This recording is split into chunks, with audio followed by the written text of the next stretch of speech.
Nifty News, where we give you the most reliable information from around the world. I am your lead anchor, Deborah Wilson. I'm Donna Carter. And today is July 20, 1961. While you guys were all sleeping or holding your child, the president's secrets were revealed. Apparently, the CIA and the president secretly planned an attack against Cuba to overthrow their leader, Fidel Castro. Castro was apparently acquainted with the Soviet Union leader Nikita Khrushchev, which they considered a threat. So, in March of 1960, the CIA set up camps in Guatemala and began to train a small number of Cuban exiles. Why Cuban exiles, you ask? Oh, I'll tell you why. They specifically picked Cuban exiles because of the determination to get their country back from the hands of communism. One of the Cubans who supported this plan was Jose Miro Cardona, a former member of Castro's council and a leader of the Revolutionary Council. He was planning to take over Castro's spot if the invasion was successful. So he led the Cuban exiles, and with the help of the CIA, they rounded up about 1,400 people. Really interesting, Deborah. I would like to add on to that. The plan was to use 2 airstrikes against Cuban air forces and to use trained exiles to invade Cuba. But unfortunately, on the shores of Cuba, or what many will call it, the Bay of Pigs, the invasion was a failure. Not even 24 hours into the invasion, Castro brought 20,000 troops into the fight and controlled the skies with their B-29s. And unfortunately, 1,200 members of the invasion were surrendered or were shot and killed. Castro took advantage of the situation and kept the exiles as prisoners. We had to give him $53 million of our hard-earned money. And even after the money exchange, Castro used this event to tie closer to his people and have people support communism. This plan to invade Cuba was first planned by our last President Eisenhower and was carried out by Kennedy. This left a nasty stain on the U.S. legacy. And on to Patty Flapjack, who will inform you all on the current leader, Fidel Castro, and his previous dictator, Mr. Batista. Thanks, Donna. As for Fidel Castro, born on August 13, 1926, he grew up in a wealthy family. After being educated in a private boarding school and graduating, he attended the University of Havana, where he immersed himself in politics.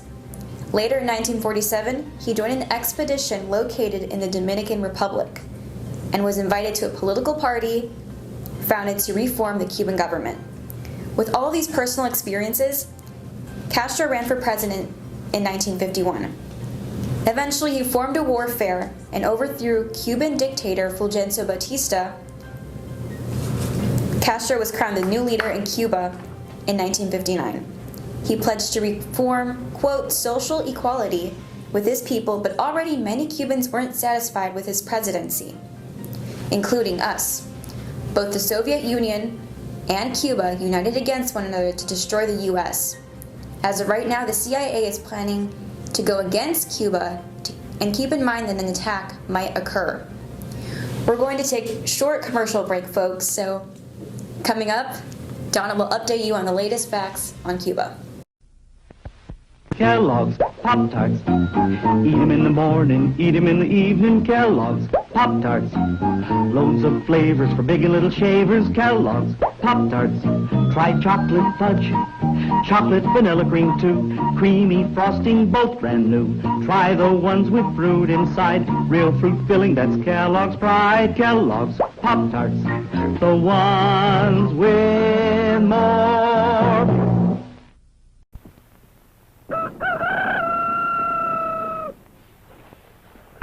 Breakfast! I'm hungry!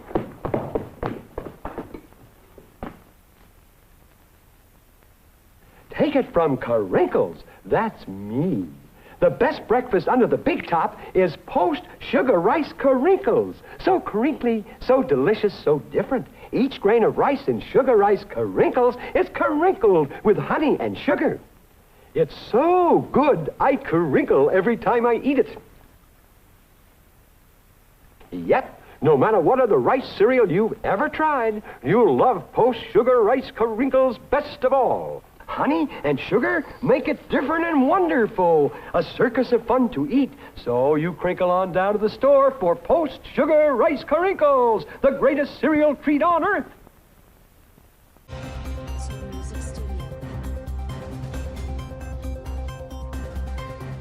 Cuba, one of the most populated countries in all of the Caribbean, with a population number of over 7 million people. Cuba, or El Cocodrilo, which means alligator, has a unique love for cuisines, dancing, and education. It even has its own holidays, like National Revolution Festival, Holy Friday, and the commencement of the Wars of Independence. But this country has now fallen into communism and is under the new ruler, Fidel Castro. Here's a short clip of this amazing island.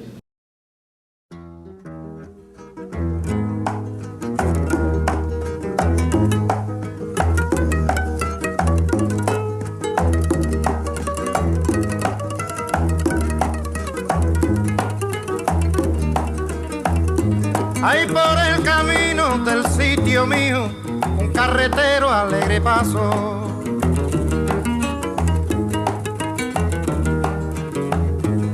En su tonada que es muy guajira y muy sentida alegre canto.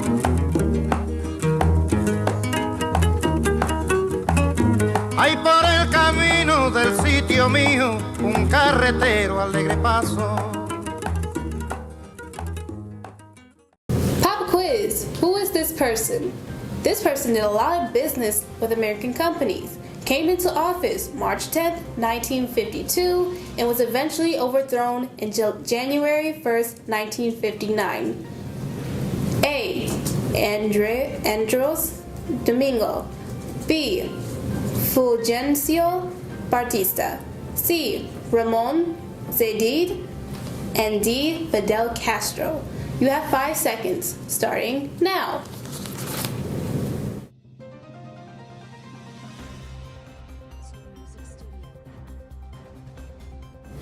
Time's up. The answer was B, Fulgencio Batista. To recap, the plan to overthrow communism in Cuba has failed, and hopefully our president will come up with a better plan and share it with the American public.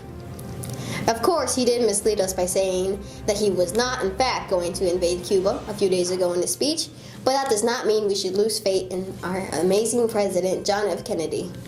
And Donna, what do you think about all this? I'm personally glad that the plan was unsuccessful. With all this talk about nuclear bombs in Cuba, this could have led to World War III. What's your take on it, Miss Patty? I don't know, y'all. I'm with Kennedy on this one, and hopefully everything goes all right. Well, I hope you enjoyed this news report. I'm Deborah. I'm Donna. And I'm Patty, signing out. We'll see you next week on Nifty News.